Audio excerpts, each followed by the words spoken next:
Hello everyone, स्वागत है आपका आपके प्यारे से चैनल जीके अंडरलाइन स्टडी में। तो आज के इस वीडियो में हम आपको 12th केमिस्ट्री का चैप्टर 2 सॉल्यूशन का वीवीआई सब्जेक्टिव क्वेश्चन बताने वाले हैं। और ये सभी सब्जेक्टिव क्वेश्चन आपके बोर्ड एग्जाम में पूछे जाने वाला है और कुछ सब्जेक्टिव क्वेश्चन पूछे भी गए हैं। और सभी सब्जेक्टिव क्वेश्चनों का आंसर जो है सरल शब्दों में हम आपके लिए टाइप किए हैं और आपको एक बार में ही समझ में आ जाएगा। और सभी क्वेश्चन का फुल एक्सप्लेनेशन करने वाले हैं। तो चलिए एक एक क्वेश्चन को देखते हैं और किस तरह के क्वेश्चन पूछे जाते हैं वो भी आपको अनुभव हो जाएगा।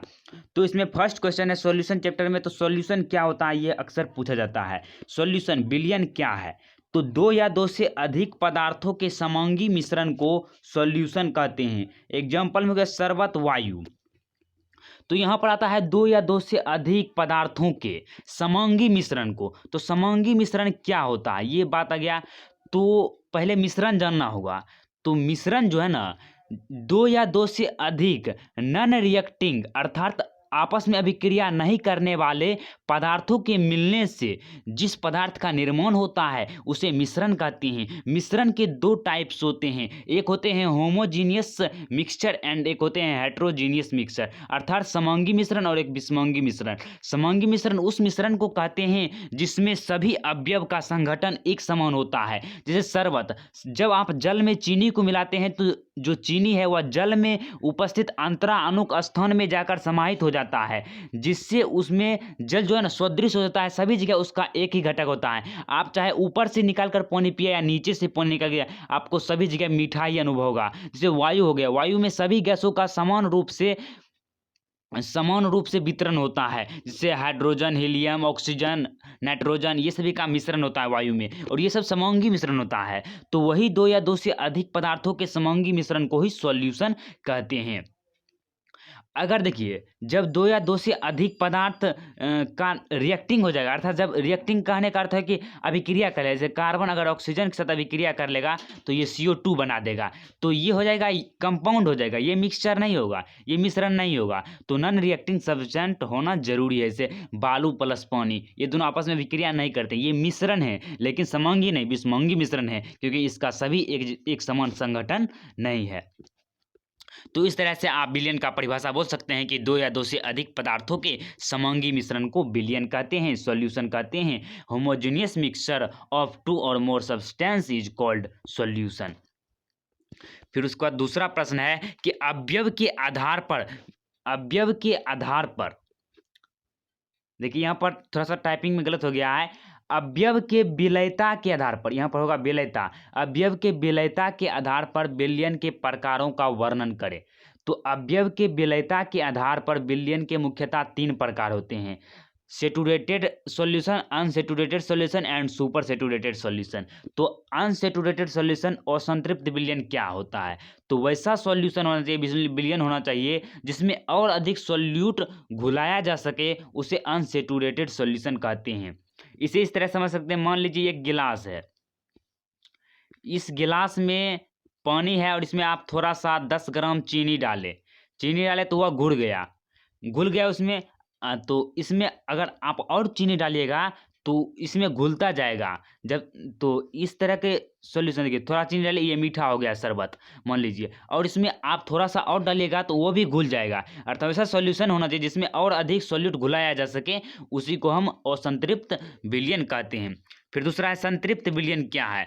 तो वैसा सॉल्यूशन या वैसा विलयन जिसमें और अधिक सॉल्यूट नहीं घुलाया जा सके, उसे संतृप्त विलयन कहते हैं। मान लीजिए ये गिलास था और इसमें आप चीनी डालते गए और एक ऐसा समय आएगा कि जिसमें इसमें चीनी नहीं घुलेगा, तो वह संतृप्त विलयन कहलाएगा। उसके बाद तीसरा इसके आधार पर प्रकार होते हैं अति संतृप्त विलयन, सुपर सेचुरेटेड सॉल्यूशन।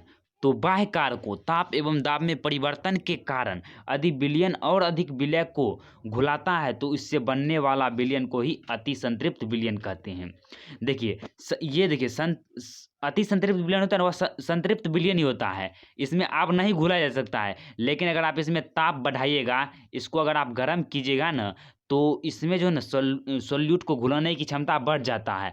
तो उसी क्षमता को बढ़ जाने से उसी को हम असंतृप्त विलयन कहते हैं। उसके बाद नेक्स्ट प्रश्न है और तीसरा प्रश्न है कंसंट्रेशन टर्म क्या है, सांद्रता पद क्या है, तो इसका भी ये भी पूछा जाता है बार बार, तो इसको भी आपको ध्यान से रखना है और इसको समझना है आपको याद तो स्वतः हो जाएगा। देखिए, सॉल्यूशन में उपस्थित सॉल्यूट एवं सॉल्वेंट की मात्रा एवं आयतन का पता लगाने के लिए जिस टर्म का यूज किया जाता है उसे ही कंसंट्रेशन टर्म कहते हैं, सांद्रता पद कहते हैं। सॉल्यूशन हो गया, इस मान लीजिए एक सॉल्यूशन है, चीनी और पानी का ये सॉल्यूशन है, और इस सॉल्यूशन में जो है ना हम कहेंगे कि इसमें सॉल्यूट कितना है, कितना इसमें चीनी है और कितना पानी है, वो हमको बताइए, कितना चीनी है और कितना वाटर है, तो वो हम आपको इसमें पूछे, तो चीनी इसमें हो जाएगा सॉल्यूट और जो वाटर है वह सॉल्वेंट हो जाएगा।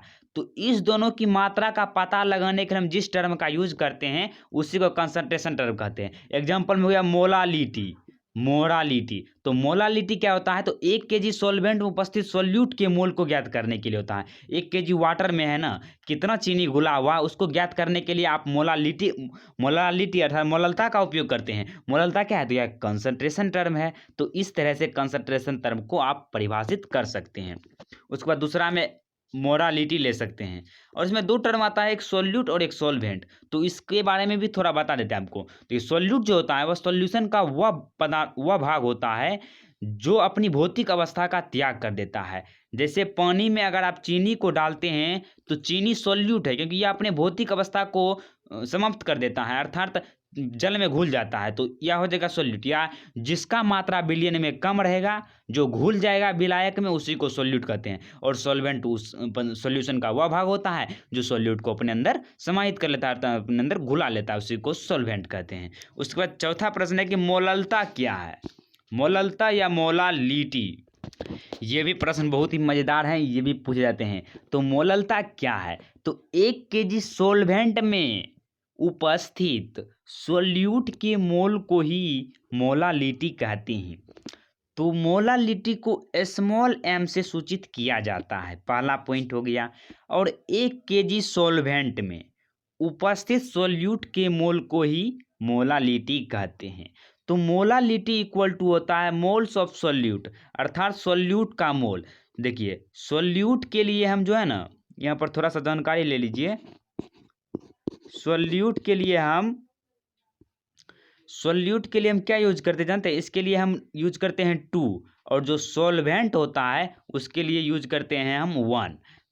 तो यहाँ पर मोल को हम n से सूचित करते हैं, तो यह सॉल्यूट है तो इसे n2 से सूचित कर देंगे, तो इसका हो जाएगा n2।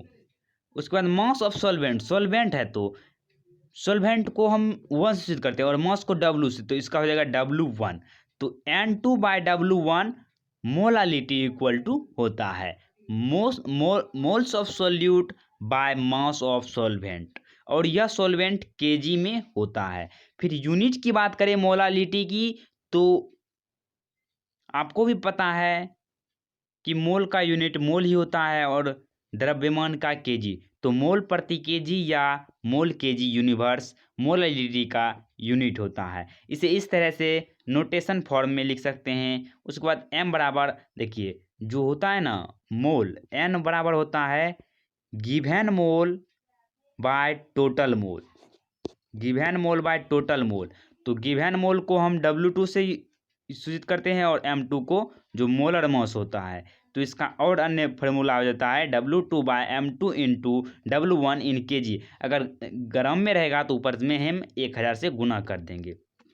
उसके बाद 5वां प्रश्न है मोलरता क्या है, तो मोलरता और मोलारिटी, ये मोलारिटी हो गया और वो था मोलालिटी, इस दोनों में आपको समझना, इसका अंतर भी हम आपको बताएंगे।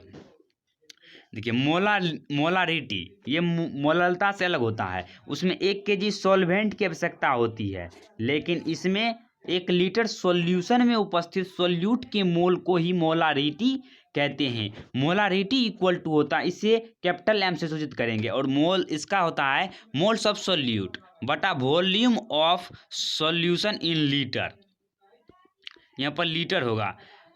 तो मोल्स ऑफ सॉल्यूट को हम किससे सूचित करेंगे, N2 से। तो उसमें भी N2 था, लेकिन उसमें W1 था तो यहाँ पर हो जाएगा V, क्योंकि इसमें वॉल्यूम का यूज करते हैं।